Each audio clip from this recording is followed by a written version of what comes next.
Greetings, peoples of planet Earth and others, and welcome back to part 3 of me being autistic. Unless you're here for the first time, in that case, welcome front. In this part, we'll be covering episode 4 of Spooky Month, titled Deadly Smiles, which continues the also-beloved trend of our spooky kids treating every anomaly with the same level of acceptance as if a fairy just showed up on their doorstep instead of a walrus. That joke right there was brought to you by the site that decides which men are attractive. But not speaking of attractive men, this doll. It's back. This episode opens with an in-universe show introducing us to the character of Good Guy. Good Guy? What? His name is Happy Fella. The character whose merch the kids were planning to set ablaze in the previous episode, but evidently did not do so, which I am so disappointed by. I was hoping that was foreshadowing. Now how will I know if it screams or not? It would seem that in this episode these two try to change things up for a bit and just be normal for once and play with their toy like regular kids do, but unfortunately for them, in case you couldn't tell just by looking at it, this doll is possessed as hell. How about we play the knife game? By a freaking edgelord who's got no interest in some child's play and is only preoccupied with fulfilling his precious needs. Hey kid, look, I really gotta pee. Hey man, when you gotta go, you gotta go. He eventually finds an opportunity to sneak away from the kids at the movie theater while the two are decently distracted by the riveting plot of a guy turning into Glub Glow Gab Galab and heads off into fulfilling those precious needs. Hey, wait a minute, that's not what pissing looks like. Hey, where's the happy fella? He went to pee. Oh, okay. Dolls can't pee! Oh, you think that's weird? Wait till you hear about all the other stuff dolls can't do. Like, vote. They don't have the rights to vote. Dolls are amongst America's most oppressed groups of inanimate objects. While the kids, after finally gaining self-awareness, go to search for their estranged doll, Butchin Chucky runs into a few issues on his own adventures, starting by being mistaken for a child and getting napped by Frank, a character who has been present in literally every other episode, but I've neglected to talk about until I'm discussing the only episode where he doesn't interact with the kids directly. Not because I forgot, but because I just didn't want to. It's nothing against him personally, I just don't support his lifestyle. Unhappy Fella doesn't stay with... Bang. Fuck you. If you hear like banging or like crashing or like dying in the background or something, I'm sorry, I'm stimming. Unhappy Fella doesn't stay with Frank for too long though. Guy pretty quickly decides not to waste his time with the Cabbage Patch Kid that would eat his fingers on purpose and gets rid of the doll the very instant it shows first signs of being evil. Congratulations, you did everything right and escaped the horror narrative. Thus, the unlucky fella ends up with the police. Jack, what is this? What? It's a doll. Probably some kid lost it. Okay, how normal of an occurrence is this? Because they're way too nonchalant about a random doll basically materializing in their car. Wait a minute, did they leave their windows open? As far as I'm aware, because I googled it, cops are supposed to keep their car running for cop-related reasons, I presume, but I don't think they're supposed to leave the windows open. Was I right about the crime rate being so low in this town that nobody has to give a crap? Wait, no, it literally isn't. That was literally just stupid. You two are lucky as hell it's just a possessed murder doll. Could have been worse, probably. Okay, look, I know that sounds a bit like nitpicking, and I just want to be clear on where I stand on this. So, mini tangent incoming. When you're a writer yourself, which you are, a big part of the process requires you to come up with explanations for how or why things happen. That's how stories work. The real explanation for literally anything in any story happening will always boil down to because the plot needed to happen. But an in-universe explanation can be literally anything, depending on what kind of story you're writing, that is, because there are stuff that don't even need to be explained. For example, in a show like SpongeBob, there is no given explanation for why the laws of physics only work sometimes, while in a show like Solar Opposite, the same stuff is explained with sci-fi, basically. Those two are both cartoons where silly stuff happens, but the rules of their respected universes apply differently. So it's important to understand which elements of a story need to be explained and which don't, both as a writer and as a consumer, because you don't want to overthink stuff that aren't necessary, and you also don't want to engage with media in bad faith. I mean, what are we, to believe that this is some sort of, Magic xylophone or something. Overly nitpicky attitude can be pretty detrimental to the way you engage with the story, but at the same time, shutting your brain off and never thinking about anything isn't exactly better. I think a lot about the stuff I like, and whenever I notice little details like this, I like to linger on them. For me, it's fun because it makes the story so much more interesting to try and explain them away by prescribing them to character traits, basically. Like while I was thinking about the car window, I came up with an explanation that basically one of these two is an idiot that forgot to close the window. And that led me to noticing that the window is open on John's side of the car, and John also got the sniffles in this episode. Which then led me to remember that in the alt ending of this episode, Jack pointed out to him that he shouldn't drink from a dirty mug because he could get ill, and John just dismissed it. And putting those two things together created a consistent character trait for John, that he's the type of guy who disregards caution towards minor things like that. The funny thing about me noticing this is that John being sick in this episode potentially wasn't even supposed to have any thematic reason, beyond maybe helping us figure out where in the timeline the alt ending fits. That cup is dirty. You're gonna get sick. I don't have time to be sick. What an ugly dog. Told you. Told you. But it does actually end up serving as an explanation for the open window, if you're the kind of nerd like me who likes to overthink everything. I obviously can't be certain if any of the conclusions I came to here are intentional. The explanation for the window could literally just be because plot needed to happen. But for the sake of my headcanon, it's gonna be John is a stupid. And I like that headcanon because it makes their dynamic with Jack much more interesting to me. I like duos where characters take turns on the brain cell. And that tangent was brought to you by an open car window. Anyway, they decided the protocol for finding a random doll in their car is to deliver it to the candy store and make it someone else's problem. And I say they decide because I know for a fact that's not the protocol, and this time I don't even need to Google it. And I have literally zero problems with that, by the way. Like, the amount of problems I have with them going to the candy store is like in the negatives. Like, they owe me problems. Because if we're going to the candy store, that means we're gonna get to see the Candy Man! Not yet though, don't get too excited. They got a first stop at the police station for paperwork, aka a perfect excuse to show the audience lore bits at the police station. Oh hey look, it's the thieves! What the hell are you talking about? It's weird, right? You move the X to the other side and you have the answer! What? What X? Yeah, so the series has an ARG element in it, and if you need my input on it, you will have to excuse me, because I have no idea how to, like, search for those myself. My area of expertise is overthinking character traits and simping, not mystery solving. Which, speaking of simping, I am simply adoring these backgrounds. Holy crap, look at these. The budget goes up with every episode, I swear. They look so freaking crispy, I want to take a bite out of them. Shout out to all the background artists for this episode. Let us not forget that a big part of why the atmosphere of the show works as well as it does is in part thanks to their work. Let's just look at a few more of these, okay? Look at that. Look at that. That looks so good. What the hell? It looks like it's made of like fairy dust.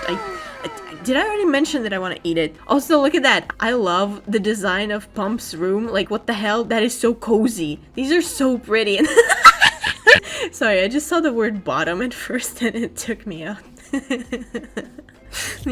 Bottom. like butt.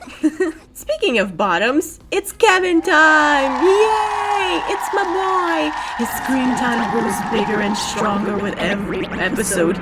And in this one, he's got a cute sweater on, which by default makes it the best episode out of the entire series. Anyway, he gets robbed. Or should I say Royd?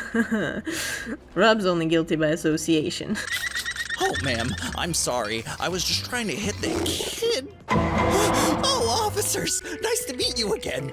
Want more candy? A kid lost this doll. You find a kid, just give it to them. Of course I will. No problem with that. And stop getting into trouble. Okay, I'm sorry, I have a bone to pick with this scene. Another tangent incoming. For those not in the know, Jack and Kevin are both voiced by Elusive VA, which I wasn't aware of until I saw the credits, but I was aware that Kevin also shares a voice actor with Ross. I could just tell they sounded similar, even though they never talked in the same scene together. Jack and Kevin did, and somehow that eluded me. Even funnier and even, like, crazier, I already suspected that Jack shared a voice actor with someone. Like, I don't know how, I just got intuition for that kind of stuff. I can smell it out. And I thought that he was sharing a voice actor with John. I mean, they already seem to share everything anyway. But no! John does share a voice actor with another character. The Thin Thief. What? I thought that the Thin Thief shared voice actors with the Fat Thief, but the Fat Thief shares voice actors with freaking Roy, who is literally actually voiced by Kellen Goff. Gregory, you need to vent. I have no words, only noises. Voice actors are insane, man. How do you guys do that? And you know what? Since I'm already talking about voice actors, Elsie Lovelock is in this series too, as the voice of Leela, an information which the feeling of finding out felt like the equivalent of getting smacked in the head with a cinder block. Not for a bad reason, I want to clarify. I really love Elsie's work, but I swear to Jupiter, she's in freaking everything, and I can never tell it's her until I see her name in the credits. She's just got that much range. I ended up making a game out of it. Every time I go into a new project, especially if it's indie, I try to listen closely to see if I can tell if it's her voicing anyone, and so far, I have spotted her out correctly at a total of 0 times. And they were all projects that she was present in. I just did not guess correctly. Funniest case was with the Amazing Digital Circus. I didn't even think to look for her in that one because I was already familiar with the voice cast before going into it, and I was simply under the impression that this insanely prolific voice actress, who's already worked with many of the other cast members of this project, including the literal creator herself, was simply not a part of this specific team. Which, yeah, that does happen. It's completely normal. You foolish assortment of colorful characters! Do you not realize that everything must be Gloinks? I am Gloinks. You will be Gloinks. God will be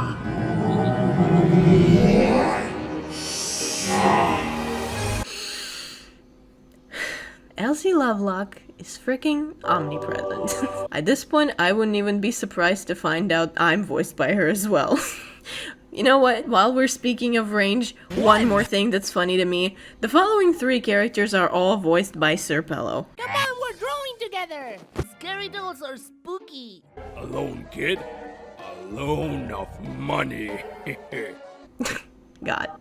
Isn't voice acting just fascinating? Sorry about that tangent, I had to gush. I need to get it out of my system, otherwise I would have exploded, probably. I freaking love this stuff. Speaking of things I love, Kevin! The police hand over the responsibility of finding the owner of the toy to him, and then they proceed to screw off on their merry-go way, leaving Kevin and Dollar Store Chucky alone, to which the doll proceeds to shut off the lights. Honestly, if I was in his position, I'd do the same. You pesky little gremlins! Come out right now! My pronouns are they/them. Emphasis on the slash.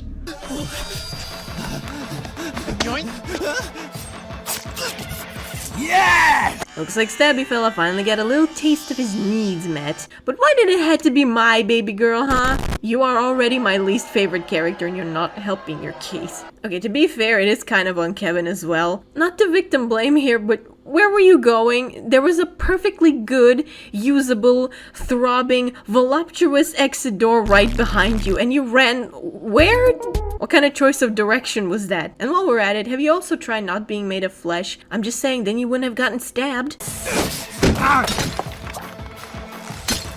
Okay, now they're both pissing me off. There's a perfectly good pre-broken lolly right there, and that one looks less practical anyway. But no, you just had to be edgy about it. You're so extra for less. Now look, if you already started fearing for Kevin's life, don't. After all, it's only a doll he's dealing with. By all means, it should be the least difficult enemy to fight back against. You can literally, like, just kick it, flip it over, just pick it up and throw it really far, or that, I guess.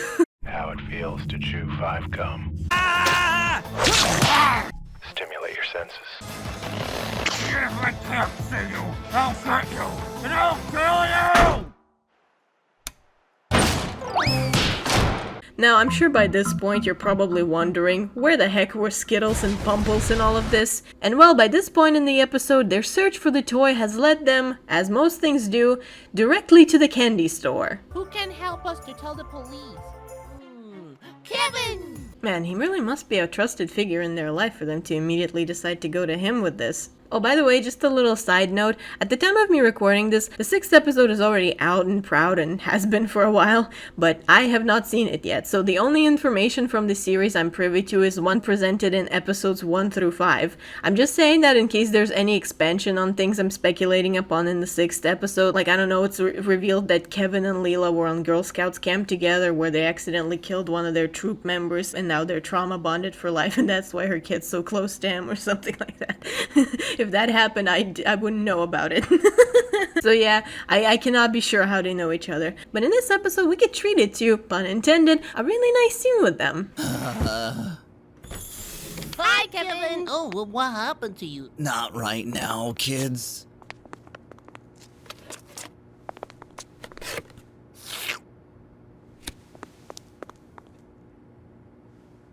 Thanks so much, dude. Okay, you must excuse me. I have to consume my wall. That is so freaking adorable. Extra cute points for having Kevin call him dude. I don't know why, but it's just so freaking cute when adults call kids their friends with dude. It's just so precious in a way I can't explain. Anyway, I hope you had your fill of candy store fluff, because Kevin quickly switches from pro-choice to anti-life when the two bring up the doll that just stabbed him. The doll I threw in the back is yours? What's in the back? Thank you, Kevin! Whatever. Held in those slurs, good boy. You know, I think this episode does an even better job at highlighting Kevin's relationship with the children. The way he responds to them seems to be directly proportionate to their own behavior. He's nice to them when they come to the store, but is instantly ready to punt them when they steal, gets mad when he thinks they're pulling pranks on him, but is appreciative of their attempts to be nice to him. Like thanking Pump for the gesture even though he just transferred 87 unidentified bacteria into his bloodstream by putting licked bubblegum on his womb. His womb? Wound. He doesn't have a womb. He had it removed. Which, speaking of removed, the kids removed themselves from the scene to go and retrieve their doll. Unfortunately for them, but fortunately for this cat, Annabelle's ugly cousin gets snatched up by the Hats gang. Hey, it's our favorite underage douchebags! In the vicinity of the store, which they just committed theft from.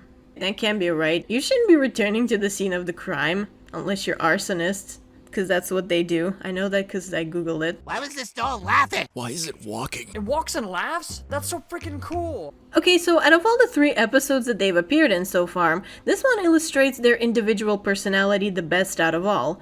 Robert is the cheerful one, Ross is the baby bat, and Roy is the baby brat.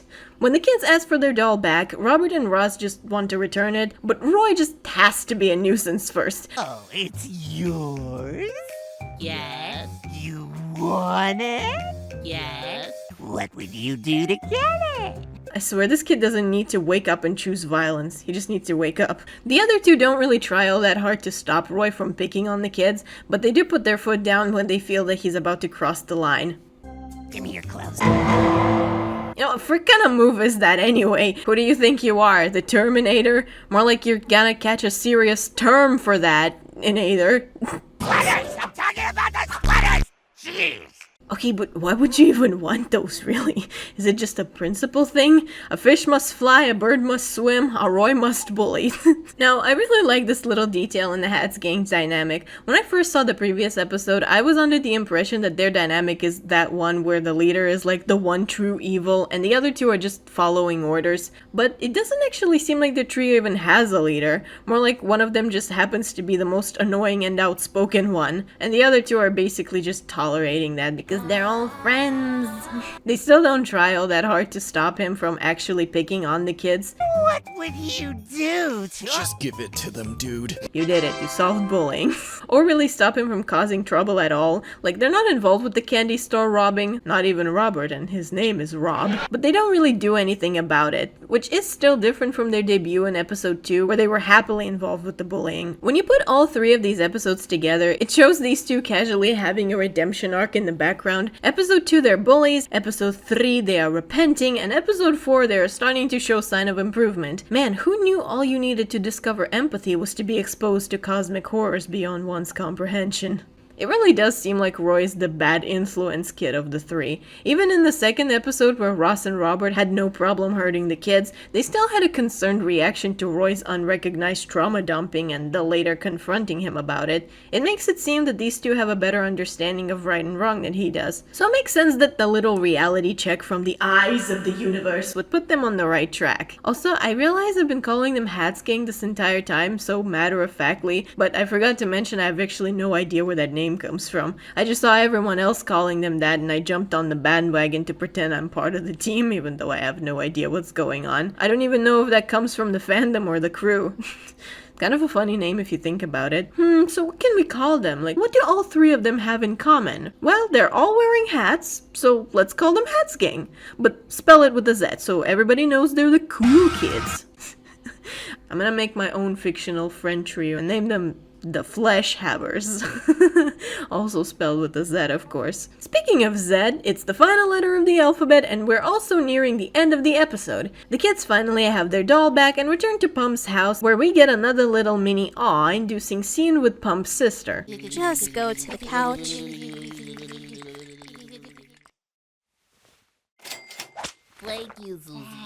And you know, I think this is a good place to talk about Pump's family. In this episode, we get to meet his grandpa, Mr. Wonder, and his older sister, Susie. Both of them were actually shown in the previous episode, but we didn't actually know who they were. We could probably assume the kids knew Susie because of the way she reacted to them. What are you doing in my Swamp! Let's get the hell out of here! Wait! Leave my homework alone! They got the hell out of there. You've been forcefully cleansed, sinner. To be honest, when I watched the scene for the first time, I was under the impression that they just broke into someone else's home and scared a random old man half to death. And both of those scenes were funnier to me because of the lack of context behind their relations to the characters. So congrats, show. You added context, but you ruined comedy. Speaking of the opposite of comedy, this episode actually paints a bit of a sad picture on Pump's home life. I say a bit though, because I don't really know just how sad it is, really. Pump and Susie live with their grandpa. It's unclear what their relationship with him is from this episode. He's kinda just there, being old. Oh, I pooped again. But with each other, they seem to have the standard annoying little brother and stuck-up annoyed teenage sister dynamic. Susie is shown instantly fed up with both Pump and Skid before they even had the chance to do anything. No. But I haven't even asked! Okay, go on. Can we? No. What? Though it's clear she doesn't actually hate either of them, she just doesn't like to be disturbed. When it comes to their parents, they're shown to not be around, seemingly too busy to even interact with their kids. And this is the last straw. I will tell Mom and Dad. Call them, they never answer. But imagine that was a sad air horn. But the background details, if you pay attention to those, reveal that they do care about them a lot. There's a flower basket addressed from Mom and Dad, and in both Pump and Susie's rooms, there's a portrait of their parents with "We love you so much" written on it. So they clearly do care a lot to ensure their kids remember that they're loved, even though they can't always be around to show it. There are plenty more family pictures of all of them around the house. Pump without his costume spotted. I do wonder why at some point they just stopped taking their costumes off. There's a story going on here.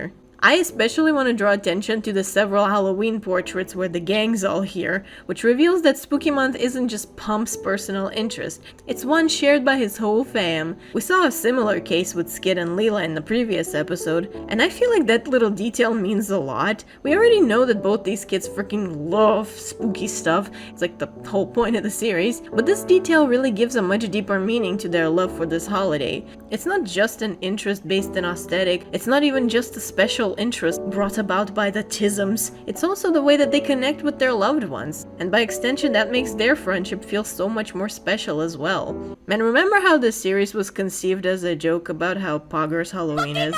Like I briefly mentioned in my first part, this is the kind of stuff that really shows how genuine these projects are. One man made a silly goof as a Halloween special, and then the joke gone out of hand. Now it's got compelling character writing and heart-touching story elements, and it's only gonna get better from here. Sure, why just tug on them heartstrings, pull the whole thing out of my chest. Speaking of chest, Leela's I'm sorry, I respect women, I promise.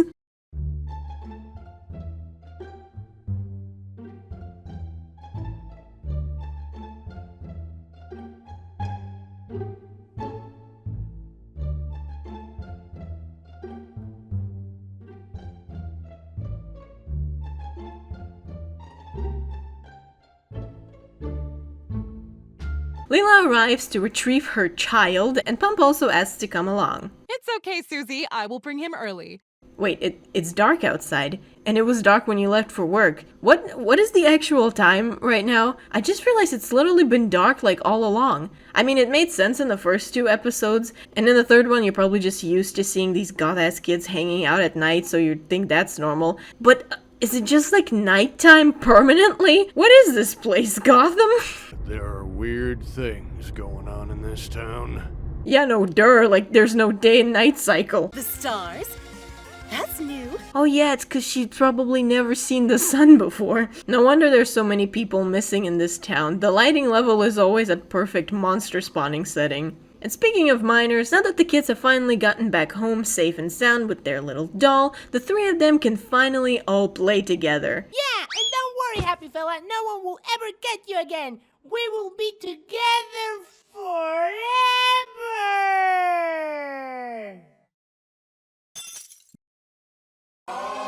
Uh-oh, looks like Happy Fella ain't too happy about that. At this point, Snappy Fella has had it. I'm tired. And goes completely mask off trying to hurt the kids and Leela. We can't deal with it, Mom. It's just a doll. Yeah, he's right. I will not argue that a doll with a stabbing weapon is pretty creepy, but it's still just a doll. It has all the danger of a knife-wielding tentacle. Its ability to harm you is only as bad as the amount of fear he can strike into you. You know, this kind of makes me think about the whole concept of possessed dolls in general. Like, let's not deny that while generally completely harmless, dolls can be pretty creepy. I think it's kind of similar to the fear we tend to feel in response to clowns. Both clowns and dolls exist with the intention of bringing people joy, but their uncanny nature makes those intentions seem more like a mask designed to lure you in with a false sense of security, thus ironically making them appear more sinister instead. Why does it sound like my voice is dying? And dolls are also specifically made as inanimate objects that look like humans, vaguely, a soulless copy of the most sentient being there is, and somehow the idea of that being coming to life the same way as its blueprint is unnerving in a way that I can't really put into words. So I'll just make a noise. Ugh. That's how that feels. Okay, that was a random tangent about man-made horrors beyond one's comprehension. Let me just get back on topic before I slip into full-on Yo! How crazy is the concept of a human soul trapped in a doll's body, actually? Like, if you really think about it, a conscious stuck in an object, not even a vessel, a mimic of the very being you used to be, designed specifically as a toy for its owner to do with as they please, with no free will, only the ability to stay conscious, all to just comprehend the nightmare you've trapped in for all eternity.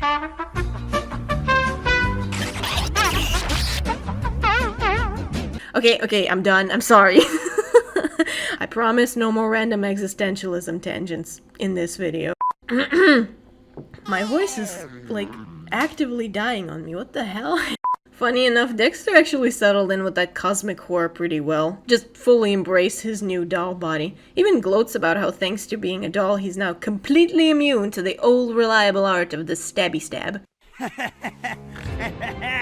am a doll! You doll bitch! But he's still not immune to the old reliable art of getting roasted to death. Oh, no, kids, no. I'm your fella, kids. I'm here to make you happy. I can't wait to play with the happy fella. We are I'm not happy anymore, fella. No, wait! Get me out of here! You can't do this to me! Get me out of here! Let's